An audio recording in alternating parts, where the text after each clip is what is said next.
I'm doing good. What's happening, Luke? How are you feeling? Sorry, what I mean by that is, first, physically, how are you feeling? All right, physically, everything hurts, and that has nothing to do with whether you win or you lose, man. You know what gets me more than anything is those canvases. My knees are all skinned up. My toes are all skinned up. My elbows are all skinned up. Every time I have a fight, it's like falling off a bicycle. But that's about it. You know, my head, he hit me with a missile about 5 seconds in, and that one still hurts a little bit. But other than that, I am doing well. You know what's interesting about that? I went back and I watched some of the punches. This is a serious question. How are your teeth? Are they okay? Yeah, my teeth are okay. It's funny you ask that. You know, if I had one wish going into a fight aside from serious injury, it's that I won't lose a tooth. I've had that same wish since I started this when I was 19 years old. So it's very kind that you thought of old Chael's teeth, but you aren't the only one. And yes, they're all intact. All right. Now, emotionally, how are you feeling? Because it's a weird fight, right? Like, it was a chaotic affair. You took him down at times. There were moments that you moved to mount for a brief moment, but in the end, obviously, it didn't go your way. So, like, when you reflect on what happened, what happened? Emotionally, well, you know, I get heartbroken about these things. You know, it's from a competitive standpoint, Luke, that I have dedicated my whole life to it since I was 9 years old, and I would have started earlier if my dad would have let me. He wouldn't let me start until I was 9. So, man, it hurts. It hurts really bad. You don't get those moments back. I've had this same feeling before, though.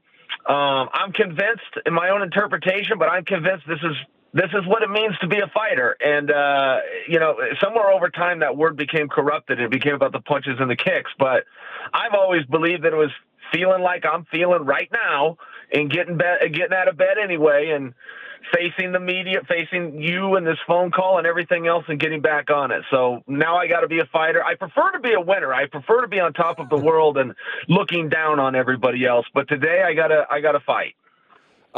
Okay. Well, I won't make this too difficult for you. I hope I'm not part of the painful process. I will be as limited in that regard as I can be. So let me ask you about this. What was the game plan? Now, your game plans never vary too much, but I'm wondering if there was anything particular tactically you were hoping to implement with him.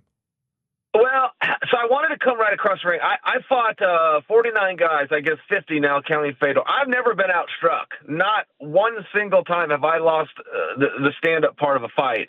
And I can't say that anymore. I guess this is as in when I woke up Saturday morning. This is the first stand-up I've ever lost, but I didn't think he was fast enough to catch me. I thought it'd be too quick, so I was going to come across and distract him with some punches, get into a clinch or get into a double leg, but make it a wrestling match. I wanted to have my hands on him at all times. I was ready for some of those sambo throws. I was ready for them to go against me. I was ready for him to succeed with those throws and have to scramble on the mat. So it wasn't like a real sophisticated game plan as much as it was just pressure-based. I wanted to fight. Excuse me. I wanted to be on him. I wanted him to have to respond. But I also thought I could take his shots. I didn't see that. I still didn't see those punches, Luke. They were so fast. I was so impressed. I feel like even in spite of hanging my head a little bit today, I got to give him his credit. I don't want to take it from him. He earned it. And I got to credit his speed. His speed and his power was very difficult for me. You know, it's interesting. There was always this narrative about Fedor, like he had all the success at heavyweight, ... despite being a guy who could have fought at middleweight. But it sounds like what you're telling me was maybe he is a smaller guy when you look at him, but in terms of his punching power, it sounds to me like what you're saying is he hits like a heavyweight.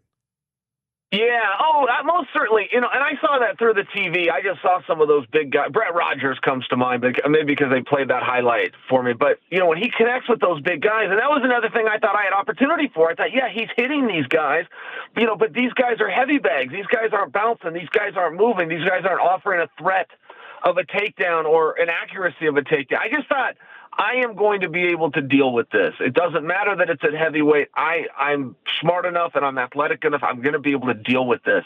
And I wish I would have had more minutes. You know, anytime you get stopped, that's usually my biggest wish, even in front of getting my hand raised. Just more opportunity to try, more minutes to see if I could explore some things or find some success. But, yeah, he hit like a heavyweight. I think those were your words. I'm going to agree with you, yeah. Does this at all, I don't know what actually it's interesting. I don't know what your opinion was on who the greatest heavyweight of all time was prior to this fight, but I'm wondering if the result in any way perhaps edits that a little bit. Well, so I have it down to 3. My 3 might surprise you, and I actually enjoy this topic. So I have Fedor in the conversation. I have Verdum in the conversation, but I always am very strong and always surprised if people don't say Josh Barnett in that conversation. I feel like they weren't watching, back in 1999 and 2002 and 2003.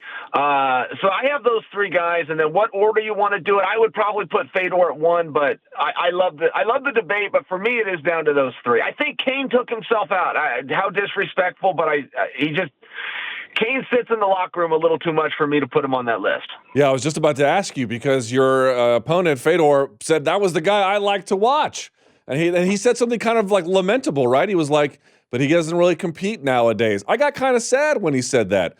But it seems like you agree that would probably affect his legacy a little bit. I think that it would. I think he had some fantastic moments, and I'm not sure there was anybody alive that could beat him. But all we can do is discuss that. He just didn't walk out there and show it enough times. Because these are just conversations anyway. It comes down to popular opinion. You got to be able to out-argue the guy across from you. That's how these pound-for-pound greats last. And I do think that Kane shortened himself. I think he was the most intimidating heavyweight when he was in there ever. I put him right up there with George Foreman as far as the scariest guys to ever have to get in the ring with. But I kind of have him as a 4th or a 5th out of the conversation.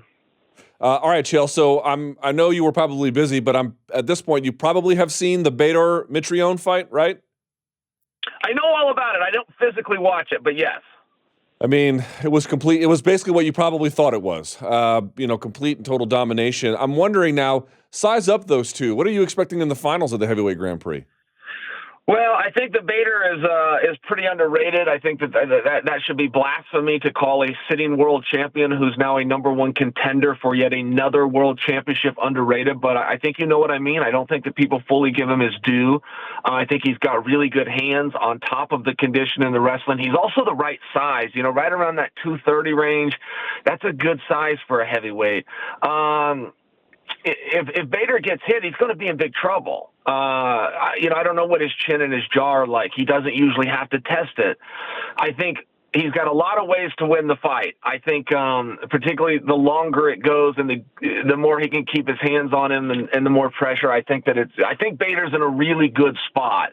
But I can't deny the power of Fedor either. I think as the fight gets a little closer, Luke, and old Chael's head starts to feel a little better, I could give you more of an eloquent response, but I kind of like Fedor's spot. Yeah, I like it too. Here's the interesting part about that, Chael. If Fedor wins, he becomes the first Bellator champ, which is interesting in its own right. What do you think it might mean if Fedor wins? Because I'll be honest, Chael, and I thought after the Fabio Maldonado fight, I had left Fedor, metaphorically speaking, for dead. I thought that was truly the end of his career. And if he wins the heavyweight Grand Prix, even against a guy light heavyweight like Fedor, I don't know, man. That would be a pretty remarkable career resurgence, wouldn't it be? Yeah, and hard to not give him his due, right? Because the Grand Prix is just so fair and so honest. It's just so. I'm so fortunate to get to compete in it. Only in that it's the first time I've ever. There's no politics, Luke.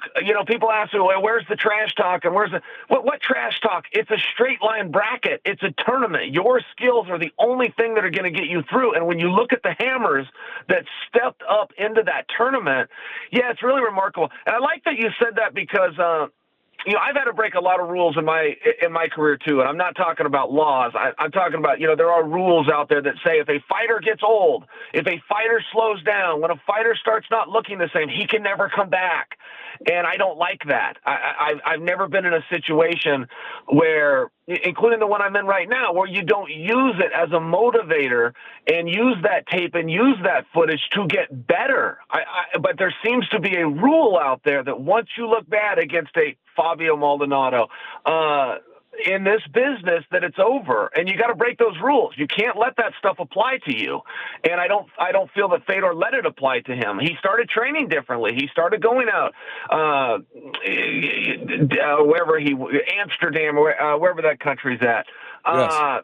But he started training differently, and that's what a real fighter does. He gets better. He finds a way to come back, and I admire that in anyone that can do it. But I also look down on the guys that can't. Man, don't let that stuff stick to you. So are you done competing for the year in terms of being inside the Bellator cage? Unfortunately, I mean, they only let you have 3 fights a year. It drives me absolutely insane. But I don't know what's going to be next or where I go. But if you're asking me about this calendar year with only a couple of months left, I wouldn't think I'd get back in there that quick. I would like to, but it just doesn't usually work that way. You still have a fight contract with the promotion, right? That's right. Okay. So all right, I thought for a second you were hinting that was over. I was a little bit surprised to hear that. Okay. Are you going to go back to light heavyweight? Is this heavyweight experiment over? Man, I fight wherever. When I get a phone call and they have an idea, I say yes. I would ideally like to go back to light heavyweight. Yeah, maybe if you want to do a catch weight or have a little bit of fun with somebody. But I think as far as a straight weight class goes, I think it's more appropriate. I had a hard time. I had a really hard time in both my heavyweight fights getting to some of the positions that I wanted to be in. I think physically it's a little better for me at light heavyweight. There's also a discipline, Luke. There's also a discipline that comes with losing some of the weight. There's, if you go run 2 miles at night, well, if you're trying to lose some weight, it's 3.5 miles. But those are benefits over time. You can get a physical benefit from the anguish and the discipline that's required to lose some weight. I think that's appropriate for me. Are you surprised at some of the? I mean, I guess you can never be surprised at the internet anymore, right? But the fight fix talk. I heard it last night. Scott Coker had to answer a question. It doesn't surprise me, but I never know how to take it, and I could be taking it wrong. I don't think anyone thought the fight was fixed.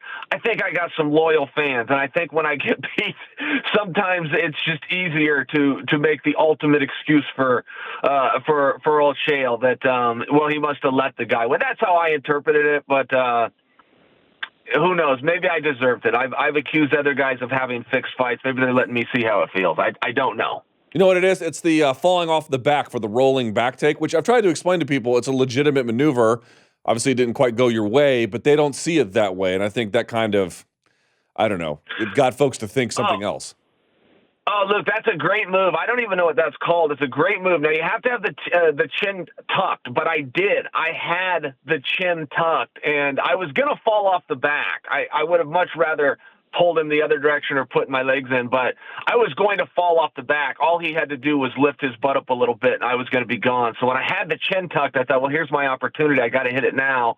And if it would have worked, I would have had his back and had some opportunity for a choke there. But yeah, instead I rolled off, and that was that for that move. All right. And what's your next commentary assignment? When are we going to see you back? Or are you just going to take some time off? You're a weird guy. You don't even like time off. I despise it. I absolutely despise time off. My least favorite thing in the world's a day off. Let's see, commentating. I'll be doing Errol and the Bad Guy as soon as this Wednesday, but we don't travel again until the Madison Square Garden, November 3rd. Derek Lewis, Daniel Cormier fight. All right. If there's any chance, and if there's not, it's fine. But if there's any chance to get you in studio here at the MMA Hour, the door is open for you, sir. Well, I appreciate that. I'll be in town. I will look you up. All right. Well, Chael, I know it didn't go your way, but I really, really appreciate your time. I always like it when someone's willing to talk about both their highs and some of their lows, and you're never a guy who shies away from candor. Thank you for your time, and enjoy your miserable day off. I appreciate that a lot, but you got to give the other guy his credit, man. It's the hard part about the sport, and I don't follow a lot of rules on sportsmanship, but if you want to enjoy the highs, you got to make sure you tip your hat when it doesn't go your way. I really believe that.